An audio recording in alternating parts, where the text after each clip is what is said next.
اب شے کا معنی چیز نہیں بلکہ شے کا معنی کیا ہے؟ چاہت. شے کا معنی چاہت.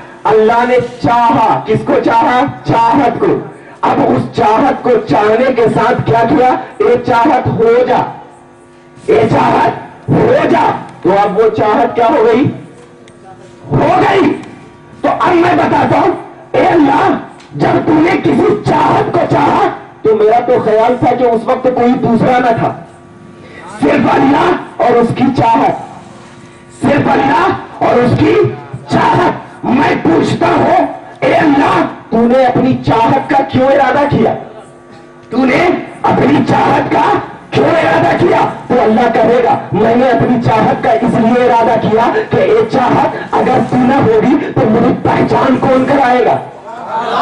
میری پہچان کون کرائے گا؟ مجھے عہد کون کہے گا؟ مجھے سمجھ کون کہے گا؟ مجھے لم یلد ولم یولد کون کہے گا؟ مجھے ولم یکن لہ کفوا احد کون کہے گا؟ اسی لیے تو بخاری کی حدیث کہتی ہے کنت کنزا مخفیا, یعنی اللہ کہتا ہے میں چھپا ہوا خزانہ تھا. جب میں نے اپنی چاہت کا ارادہ کیا, اب میں نے وہ چاہت کو کہا اے چاہت اب ہو جا. تو میں چھپا ہوا خزانہ تھا, اب وہ چاہت ہو گئی. اب وہ جب چاہت ہو گئی تو میں نے پوچھا اے چاہت تو کیوں ہوئی؟ تو اللہ کہتا ہے اے چاہت تو ہو جا اور ہو کر کے میری پہچان کرا.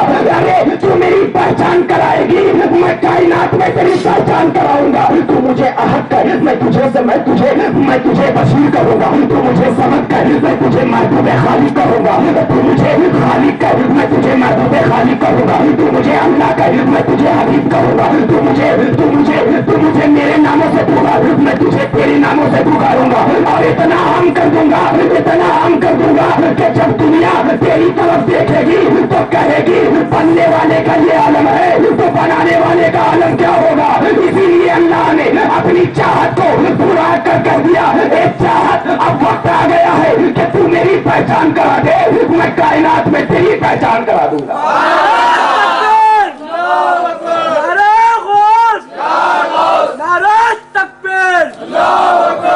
اب میں ایک نفسیاتی بات کہتا ہوں. اللہ نے کیا کیا؟ چاہت کو کیا. اب میں یہ پوچھتا ہوں اللہ نے چاہت کو جب پیدا کیا تو اس وقت کچھ تھا نہیں تھا؟ نبی کہتے ہیں میں اس وقت بھی نبی تھا جب آدم کو پیدا ہی نہیں کیا گیا, کچھ بھی نہیں تھا. اب میں یہاں پر بیٹھا ہوں, میرے سامنے یہ ساری چیز سجائی گئی, تو اب مجھے معلوم ہوگا نا کہ یہ کون سے وقت میں یہ کھمبا لگا ہے, کون سے وقت میں یہ ٹیوب لائٹ اور یہ بلب لگا ہے, ساری چیز معلوم ہوگی نا.